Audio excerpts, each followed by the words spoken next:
নমস্কার বন্ধুরা, ঝিমলির সাথে রহস্য গল্পে আপনাদের সকলকে স্বাগত। আজকে নিয়ে এসেছি একটি ছোট গল্প, লীলা মজুমদারের দিবাকরের বিবাহ। গল্পটি ভালো লাগলে লাইক, শেয়ার এবং কমেন্টসের জন্য অনুরোধ রইল। আর যারা এখনো চ্যানেলটি সাবস্ক্রাইব করেননি তাদের কাছে অনুরোধ চ্যানেলটি সাবস্ক্রাইব করে চ্যানেলের বন্ধু হবার। যারা ইতিমধ্যেই চ্যানেলটি সাবস্ক্রাইব করেছেন তাদেরকে আমার অনেক ধন্যবাদ। শুরু হচ্ছে আজকের গল্প, দিবাকরের বিবাহ। আমার সেজো মামার ছেলে দিবাকরের আর কিছুতেই বিয়ে হয় না। ছেলে কিছু মন্দ নয়, বরং অনেক দিক দিয়ে দোস্তুর মতো ভালো। দিব্যি 5 ফুট 10 ইঞ্চি লম্বা, ফর্সা না হলেও খুব কালো বলা চলে না। আর চোস্ত দাড়ি গোফ কামিয়ে টেরি কেটে হাওয়াই শার্ট পরে দাঁড়ালে দোস্তুর মতো সুদর্শন বলা চলে। লেখাপড়াতেও কম নয়। আমার নিজের মামাতো ভাই, কম হবেই বা কেন? বিলেত থেকে কি সব ইঞ্জিনিয়ারিং পাশ করে এসে ভালো কাজ পেয়েছে। বাপের অবস্থাও কিছু ফেলনা নয়। ওই একটি ছেলে আর একটি মেয়ে, তার আবার বেশ ভালোই বিয়ে হয়েছে। বাপ সারা জীবন ডাক্তারি করে 2 পয়সা জমিয়েছে বলে তো আমার বাপের বাড়ির সকলে সন্দেহ করেন। আর কথাবার্তা চালচলন দিব্যি হাল ফ্যাশনের কায়দা দুরস্ত। অথচ এই হেন দিবাকরের কিছুতেই বিয়ে হয় না। দিবাকরের নিজের যে বিয়েতে খুব আপত্তি আছে তাও নয়, বরং আমাদের বিশ্বাস মনে মনে বেশ একটু আগ্রহই আছে। তবু কেন যে বিয়ে হয় না তার প্রধান কারণ পছন্দ মতো মেয়েই নাকি পাওয়া যায় না। শুনে আমাদের সকলেরই একটু হাসি পায়, আবার একটু রাগও হয়। পৃথিবী শুদ্ধ সকলের যোগ্যী কোণে পাওয়া যায়, আর দিবাকরই বা কি এমন কার্তিক ঠাকুর যে ওর বেলা পাওয়া যাবে না? দিবাকরের বড় বোন হৈমন্তী শেষ পর্যন্ত একদিন বলে বসলো, কি বাবা, তুই এমন 7 রাজার ধন এক মানিক হয়েছিস যে তোর বউ পাওয়া যায় না? আমাদের ওনাদের সব টপাটপ বিয়ে হয়ে গেল, আর তোর হয় নাই বা কেন? দিবাকর কাষ্ঠ হাসি হেসে বলল, কিসে আর কিসে, তোমাদের ওনাদের কথা আর বলো না। ভাগ্যিস তোমরা জন্মেছিলে সব, ওনাদের কি দশা হতো বলো তো? হৈমন্তী রেগে টং। সত্যি কথা বলতে কি, আমি নিজেও কথাটা শুনে খুশি হইনি। আমার মেজ মামিমা সেখানে উপস্থিত ছিলেন। বললেন, আহা, ঠক বাজতে গাঁ উজাড়, সেজে বউয়ের সবটাতেই বাড়াবাড়ি। মেয়ের বিয়ের সময় শুনতাম ছেলে পাওয়া যায় না, ছেলের বিয়ের সময় শুনি মেয়ে পাওয়া যায় না। এর কোনো মানে হয়? বাংলাদেশে কি কারো বিয়ে হয় না? আমার ভাইজি রাধারানী কি মন্দ ছিল? সেজো মাইমা বললেন, কি যে বলো মেজদি, তোমাদের রাধারানীর নাকের ডগাটা কিরকম মোটা দেখতে, ওর সঙ্গে যে কি করে কথা পারতে পারলে এই আমি ভাবি। হৈমন্তী বলল, আমার পিস্তু তো ননদ, মীনাক্ষীর নাকের ডগা তো আর মোটা নয়, তাকে কেন পছন্দ হলো না শুনি? সেজো মামিমা বিরক্ত হয়ে বললেন, তুই থাম তো হিমি, ওই মীনাক্ষী রেগে গেলে তোতলামি করে, ওকে বিয়ে করলে আমার দিবাকর সুখী হতো না। হৈমন্তী রেগে বলল, তোমার দিবাকরটি অসুখী হতো না মীনাক্ষী অসুখী হতো সেই হলো কথা। আমার মতে মীনাক্ষী ভারী বেঁচে গেছে, দিবাকরের চেয়ে কত ভালো বরের সঙ্গে তার বিয়ে ঠিক হয়েছে, ভালোই হয়েছে। কাজেই দেখা যাচ্ছে যে দিবাকরের বিয়ে হচ্ছে না বলে বাড়ির সুখ শান্তি নষ্ট হবার জোগাড়। সেজো মামা সংসারের ব্যাপারে বড় একটা নাক ঢোকান না, কিন্তু দিবাকরের বিবাহ ব্যাপার নিয়ে সেজো মামি তাকে এমনই অতিষ্ঠ করে তুললেন যে শেষ পর্যন্ত তিনি বাধ্য হয়ে পাড়ার তাস খেলার ক্লাবে নাম লিখিয়ে রোজ রাত 11টার সময় বাড়ি ফিরতে শুরু করলেন। ব্যাপার দেখে ভাইয়ের মঙ্গলের জন্য আমার ভালো মানুষ মা পর্যন্ত চিন্তিত হয়ে উঠলেন। দিবাকরের একটা বিয়ে না দিলেই নয়। মা বললেন, দিবাকরের বিয়ে হয় না মানে? মেয়ে পাওয়া যায় না একটা কথা হলো নাকি? মাঝখান থেকে আমার ভাই বেচারা একরকম বাধ্য হয়ে গোল্লায় যেতে শুরু করেছে। আজ তাসের আড্ডায়, কাল গাঁজার আড্ডায়, এর শেষ যে কোথায় হবে কে জানে। এর ফল ভালো হবে না বলে দিলাম মেজ বউ। আমি এক্ষুনি 5-7টা মেয়ের সন্ধান দিচ্ছি, ভালো চাও তো এর থেকে একটা ঠিক করে ফেলো। সেজ মামিমা ননদের বকুনি খেয়ে রেগে কেঁদে ঘর ছেড়ে চলে গেলেন। কিন্তু দিবাকর নিজে এসে বলল, কে 5-7 জন ভালো মেয়ে শুনি পিসিমা? আমরা একটু মুচকি হাসলাম। মা বললেন, কেন, ছেলেদের স্কুলের হেডমাস্টারের বড় মেয়ে কুন্তি। দিবাকর বলল, সে বড় খাটো করে কাপড় পরে, ও চলবে না। মা বললেন, হেডমাস্টারের মেজ মেয়ে মন্দাকিনী। দিবাকর বলল, ও বাবা, সে ডাক সাইটে ঝগড়াটি। মা উত্তেজিত হয়ে বললেন, আমার ভাসুরঝির মেয়ে ইরা। দিবাকর বলল, ওরে বাস রে, হাতি বিশেষ। মা আরো উত্তেজিত হয়ে বললেন, খেদির ননদ বিনু। দিবাকর বলল, বড্ড রোগা। আমি এগিয়ে এসে বললাম, পাশের বাড়ির গোপা। দিবাকর বলল, ওরকম সাহেব বাড়ির মেয়ে মনে ধরলে তো আমি বিলেত থেকে আদি অকৃত্রিম মেম সাহেবই আনতাম। আমি বললাম, আমার মেজখুড়ির বঞ্ঝি ইন্দ্রাণী। দিবাকর বলল, বড্ড হিন্দু প্যাটার্নের। আমরা তখন বাড়ি সদ্য সবাই রেগে মেগে বললাম, যা, তোর বিয়ে হবে না, তুই আই বুড়ো থাকবি, যা না কোনো মিশন টিশনে নাম লেখা। মাঝে মাঝে এমনও হয় বিয়ে প্রায় ঠিক হয়ে গেল বলে, আবার শেষ মুহূর্তে কোথা থেকে এক ফ্যাকড়া জুটে সব পণ্ড করে দেয়। সেজ মামিমা এই অবস্থার জন্য প্রমাণ সাইজের একজোড়া জড়োয়া বালা গড়িয়ে রেখেছিলেন, দিব্যি মকর মুখ দেওয়া লাল সবুজ নানান রঙের পাথর বসানো খাসা বালা জোড়া। বালা জোড়ার আবার প্রয়োজন অনুসারে নানান অদল বদল হতে থাকে। যেমন যখন সেজ মামিমার সইয়ের মেয়ে ডলির সঙ্গে বিয়ে প্রায় ঠিক হয়ে এলো, বালার মুখে দুটি ছোট ছোট ঘুন্টি লাগানো হলো, কারণ ডলি যে কেবল 5.5 ফুট লম্বা তা নয়, ইয়া জাঁদ রেল গড়নের। তারপর যখন সইয়ের সঙ্গে কি একটা ছোট কথা নিয়ে মুখ দেখা দেখি বন্ধ হয়ে গেল, তখন সইয়ের বড় যার মেয়ে নেলির সঙ্গে বিয়ে প্রায় হয় হয় বলে। এবার ঘুন্টি কেটে ফেলে মকর মুখটাকে টেনে ছোট করা হলো, কারণ নেলি লম্বায় 5 ফুটেরও কম, গড়নে বেড়াল বাচ্চা। কিন্তু নেলির সঙ্গে কেন জানি বিয়েটা হলো না। ক্রমে যেমন দিন যেতে লাগলো, সেজ মামিমা মরিয়া হয়ে কেবল বালা কেন শাড়িও কিনে ফেললেন। শাড়ি কেনার পর জামা, সেমিজ, পেটিকোটও করিয়ে রাখলেন। দর্জিকে বলে সেলাইয়ের জোড়ায় জোড়ায় 2 ইঞ্চি করে কাপড় রাখলেন, যাতে ইচ্ছা মতো ছোট বড় করা যায়। মোট কথা সবই হলো কোণে পছন্দ করা ছাড়া। সেজ মামিমা একজোড়া জরির কাজ করা দিল্লির স্যান্ডেলও কিনে ফেলেছিলেন। শেষ মুহূর্তে দিবাকরই বাধা দিল। শেষ অবধি এমন হয়ে দাঁড়ালো যে আত্মীয় স্বজন সকলেই হাল ছেড়ে দিয়ে যে যার নিজের কাজে মন দিলেন। সেজ মামিমার খুড়শাশুড়ি, আমার ছোট দিদিমা, বলে বসলেন, আমার কথা শোনো সেজ বৌমা, দিবুর বিয়ে যদি দিতে চাও একটা পুজো আচ্চার ব্যবস্থা করো। আমি বলছি, বিঘ্নদেব ওর পিছু নিয়েছেন, আর তোমরা তো কি ভাই কি খাই করে জীবনটা কাটিয়ে দিচ্ছ। এই সময়ে দিবাকরের বন্ধু শঙ্কর একদিন আমাকে বলল, কি দিদি, তোমরা কি দিবাকরকে ব্রহ্মচারী করে রাখবে স্থির করেছো নাকি? শুনে আমার তো রাগ হবার কথা। বললাম, রেখে দাও তোমার দিবাকরের বিবাহ। আমরা আত্মীয় স্বজনরা কম করে 161 বিয়ের প্রস্তাব এনেছি, এবং প্রত্যেকটা হয় দিবাকরের মা নয় দিবাকর নিজে ভেস্তে দিয়েছে। আর ওর বিয়ে টিয়ে হবে না, ওর যোগ্যী মেয়ে আজকাল তৈরিই হয় না।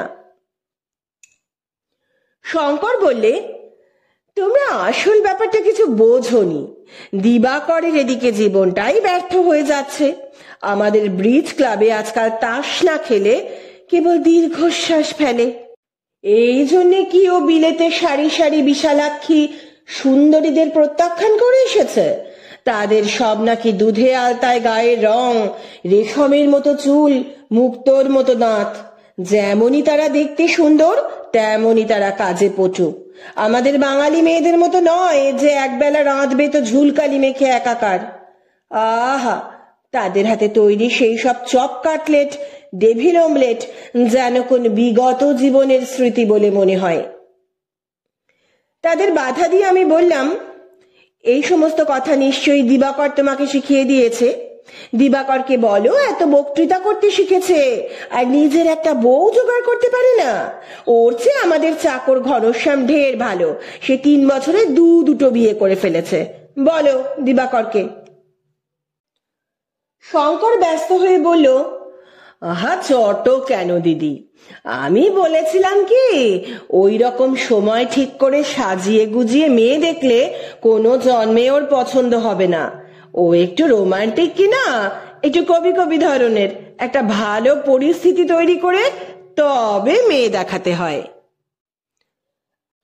আমি বললাম, আমার খেয়ে দে কাজ নেই শঙ্কর, দিবাকরের জন্য এমন পরিস্থিতি রচনা করি আর কি। শঙ্কর ভাবিত হয়ে সেদিনকার মতো বিদায় নিল। এই ঘটনার দিন 15 বাদে দিবাকর দিন 10 ছুটি পেয়ে শঙ্করদের সঙ্গে হাজারিবাগ বেড়াতে গিয়েছিল। আমি আবার যাবার সময় শঙ্করকে ঠাট্টা করে বলেছিলাম, এবার রোমান্টিক পরিস্থিতি রচনা করার ঢের সুযোগ পাবে শঙ্কর। সেজো মামিমার মন খুঁতখুত করছিল, পারলে উনি সঙ্গে যান, কিন্তু শঙ্কররা সে কথা উত্থাপন না করাতে দিবাকর অনেক কষ্টে তাকে ঠেকালো। দিবাকরের সুটকেস গুছিয়ে দিতে দিতে বারবার তাকে সেজো মামিমা সাবধান করে দিলেন, দেখিস বাবা, চারিদিকে চোখ রাখিস, লোকের কথায় আবার যেন তা ভুলে না যাস। সুন্দর মুখ দেখলেই আবার ভেরু বনে যাস না। আমার সঙ্গে পরামর্শ না করে কোনো বিষয় মনস্থির করবি না। শঙ্কররা ভালো লোক হতে পারে, কিন্তু দেখছিসই তো, আমার যাওয়ার কথা একবারও বলল না, অথচ ওদের সঙ্গে আমার 25 বছরের জানাশোনা। কি বা অসুবিধা হতো আমি গেলে? দুবেলা দুমুঠো না হয় খেতাম, এক কোনায় পড়ে থাকতাম, কিছু এসে যেত না ওদের মতো লোকের। তা একবার বলল না। আমার বাপু একটা আত্মসম্মান আছে, আমি কেন বলতে যাব? নিশ্চয়ই ওদের কোনো মতলব আছে, খুব সাবধানে থাকবি। দিবাকর বিরক্ত হয়ে বলল, আচ্ছা মা, বিলেতে তো তুমি আমার সঙ্গে যাওনি, সেখানে কে আমাকে রক্ষণাবেক্ষণ করতে বলো দেখিনি? সেখান থেকে যখন অক্ষত শরীরে ও অবিবাহিত অবস্থায় ফিরেছি, তখন হাজারিবাগ থেকে ফেরাটাও আশ্চর্য নয়। হাজারিবাগ গিয়ে কিন্তু দিবাকর একটু অসতর্ক হয়ে পড়েছিল। সম্ভবত দীর্ঘকাল সাবধানে থাকার ফলে একটু ক্লান্ত হয়ে গিয়ে থাকবে। বহু দূরে দূরে একা একা বেড়াতে চলে যেত। বাড়ি ফিরতে বেশ রাত হয়ে যেত। শঙ্কর এতে কোনো আপত্তি করত না, বরং খুশি হতো, কারণ দিবাকরের বিবাহ নিয়ে সকলে বিব্রত। শঙ্করের কথাটা অতটা কারো মনে হয়নি। সে বেচারার বিয়ে ঠিক করে দেবার জন্য কারো বিশেষ আগ্রহ দেখা যায়নি। অবস্থা বুঝে শঙ্কর নিজেই নিজের ব্যবস্থা করে ফেলেছিল। দিব্যি খাসা একটি মেয়ে আবিষ্কার করে বিয়ের কথা পাকাপাকি করে ফেলেছিল। ওই মেয়ের বাবার সুন্দর বাড়ি আছে হাজারিবাগে, সেখানে রোজ বিকেলে শঙ্করের চায়ের নেমন্তন্ন থাকে। প্রথম 2-1 দিন শঙ্কর দিবাকরকে সঙ্গে নিয়ে গেল, কিন্তু দিবাকর গিয়ে দেখলো সেখানে দিবাকরের থেকে শঙ্করের আদর বেশি। আস্তে আস্তে দিবাকর সরে দাঁড়ালো, লম্বা সম্বা বেড়াতে যাওয়া ধরলো, রাত করে বাড়ি ফেরা ধরলো। এমনই একদিন বেড়াতে গেছে, বাড়ি ফিরছে বেশ রাতে। ফুটফুটে চাঁদের আলো, কি একটা বুনো ফুলের মিষ্টি গন্ধ। হঠাৎ দিবাকর থমকে দাঁড়ালো, মনে হলো নারীর ক্রন্দন শুনতে পাচ্ছে।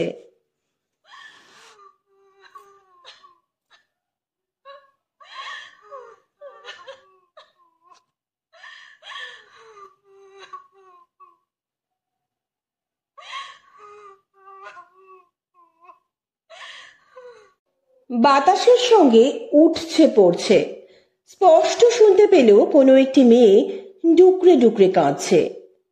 উদ্বিগ্নভাবে এদিক ওদিক দৃষ্টিপাত করতে লাগলো। অবশেষে কান্নার শব্দ অনুসরণ করে এক গাছতলায় উপনীত হলো। সেখানে দেখতে পেল একটি রূপসী মেয়ে পা ছড়িয়ে হাপুস নয়নে কাঁদছে। মেয়েটির বয়স মনে হলো 17-18 হবে। একগাছি কালো কোঁকড়ানো চুল আলগোছে বাঁধা, পরনে তার বাসন্তী রঙের শাড়ি, কপালে একটি কুমকুমের টিপ। গাছের পাতার ফাঁক দিয়ে টুকরো টুকরো করে চাঁদের আলো তার সর্বাঙ্গে এসে পড়েছে। দিবাকর মহা বিপদে পড়ে গেল। কি যে করবে ভেবে না পেয়ে বারবার ঢোক গিলে গিলে তার পেট ঢাক হয়ে এলো। মেয়েটি এক মুহূর্তের জন্য কান্না থামিয়ে বেশ ভালো করে তার মুখখানা দেখে নিয়ে আবার নিবিষ্ট মনে কাঁদতে লাগলো। তখন দিবাকর ব্যস্ত হয়ে জিজ্ঞাসা করলো, কি হয়েছে? ব্যাপার খুলেই বলো না, মিছিমিছি এত চেঁচাচ্ছ কেন? মেয়েটা এবার সত্যি সত্যি কান্না থামিয়ে একটু যেন রেগেই বলল, মোটেই মিছিমিছি নয়, যথেষ্ট কারণ আছে। দিবাকর বলল, যথেষ্ট কারণ আবার কি?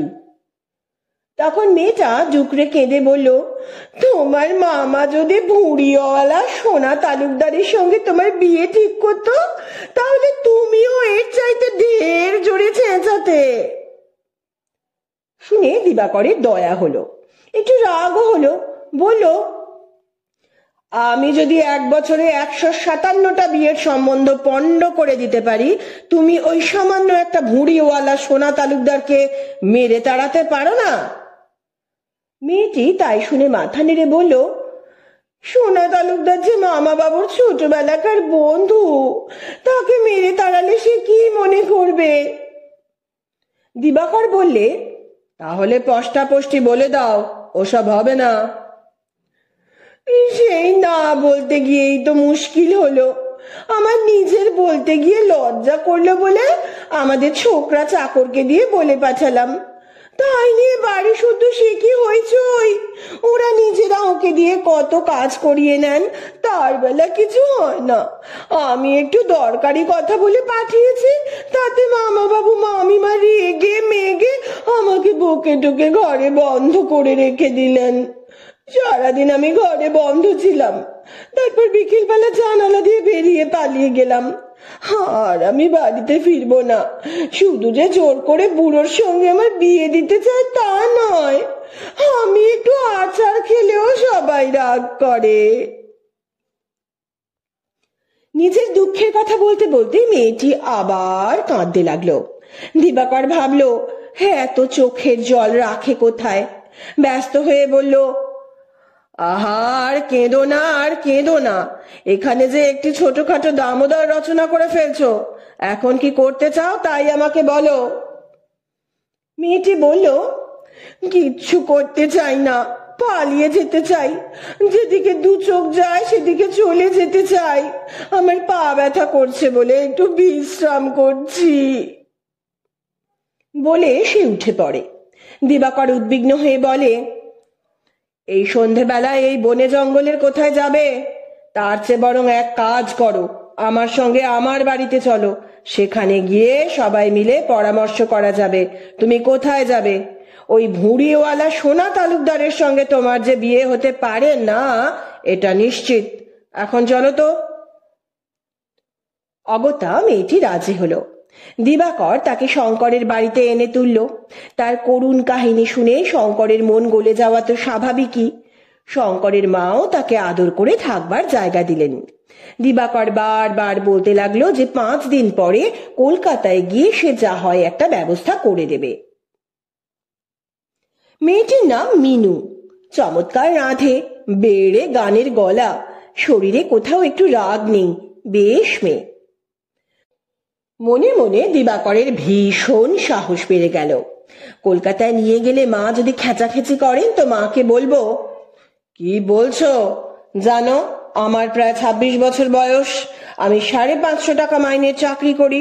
আমাদের অফিসের লোকেরা আমাকে কত খাতির করে, দেখলেই সেলাম করে, আর তুমি আমাকে এইরকম তুচ্ছ তাচ্ছিল্য করো, ও চলবে না। আবার ভাবে, না, একটা সাপোর্ট দরকার, পাশে একটা লোক চাই। এইসব ভেবে দিবাকর আমাকে এক লম্বা চিঠি দেয়। তাতেই তো আমি এত কথা জানতে পারলাম। লিখলাম, মিনুকে আমার কাছে নিয়ে আসিস, আমাদের পাড়ার গার্লস স্কুলের হেডমিস্ট্রেস করে দেব, নয়তো মেয়ে পুলিশে ঢুকিয়ে দেব। নিদেন পাটনায় আমার খুব ভালো জানা চাকরি আছে, তার একটা জুটিয়ে দেব, তুই নির্ভয়ে নিয়ে আয়। আমার বাড়ির লোকেরা তো ভীষণ আপত্তি করতে লাগলো। ওই দিবাকরের ব্যাপারে নাক ঢুকিও না বলছি, শেষটা তোমাকে পস্তাতে হবেই, তখন আমাদের টেনো না। আমার চিঠি পাবার 2-1 দিন বাদে দিবাকর এসে হাজির। যেন একটু চিন্তিত মনে হলো। বললাম, এনেছিস? কি এনেছি? কিছু আনবার কথা তো বলনি। নেকা, আরে সেই মিনুকে এনেছিস? ডিব্রুগড়ে একটা ভালো চাকরি খালি আছে। দিবাকর বলল, তোমার কাছে 2 দিন রাখতে তোমার এতই অসুবিধা হয় যে দিল্লি লাহোরের চাকরি খুঁজে বেড়াতে হচ্ছে? তাহলে সে কথা স্পষ্ট বললে হয়। আমি তো অবাক। সে কি রে, দিবাকর রেগে যাচ্ছিস মনে হচ্ছে। তুই তাকে আনতো, তারপর যা হয়। দিবাকর চিন্তিত ভাবে বাড়ি চলে গেল। তারপর বহুদিন দিবাকরের দেখা নেই। একদিন সন্ধেবেলায় সেজো মামিমা এসে কেঁদে বললেন, দিবু আমার বাঁচবে না, খাওয়া দাওয়া সিনেমা দেখা ছেড়ে দিয়েছে, সারাক্ষণ ভ্রুকুটি করে বসে থাকে। ওই শঙ্করদের বাড়িতে মিনু বলে কাকে দেখে এসেছে। বেশ বাবা, সেখানেই বিয়ে হোক, ঘরে বউ এলেই আমি খুশি। শঙ্করকে একবার জিজ্ঞাসা করিস মেয়েটার সাইজ কিরকমের, বালাটাকে আবার কেটে। বলতে বলতে শঙ্কর সশরীরে এসে উপস্থিত। কি দিদি, কি খবর? আরে মাসে মাঝে, দিবাকর কেমন আছে? এবার যে বাড়িতে রসুন চৌকি বসাবার দরকার হবে মনে হচ্ছে। দিবাকর নাকি তাকে লম্বা চিঠি লিখেছে। এখন সেজো মামিমা মত করলেই হলো। মেয়ে খুব ভালো, চমৎকার পরিবার, মাসিমার নিশ্চয়ই পছন্দ হবে, এ কথা শঙ্কর জোর করে বলতে পারে। সেজো মামিমা চোখ মুছে একগাল হেসে বললে, তাহলেই ভালো, দিবাকরের যে পছন্দ হলো, এই আশ্চর্য। আশ্চর্য? আশ্চর্য আবার কিসে? সাক্ষাৎ আমার আপন মাসির মেয়ে, শিখিয়ে পড়িয়ে তাকে হাজারিবাগ নিয়ে যাওয়া, দিবাকরের পছন্দ হবে না মানে? ওর বাবার পর্যন্ত। যাকে মাসিমা, বালাটা কাটাতে হবে না, মেয়ে প্রমাণ সাইজের।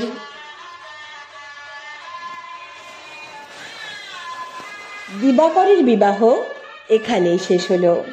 আবার আসছি আরেকটি নতুন গল্প নিয়ে। সুস্থ থাকবেন, ভালো থাকবেন। নমস্কার।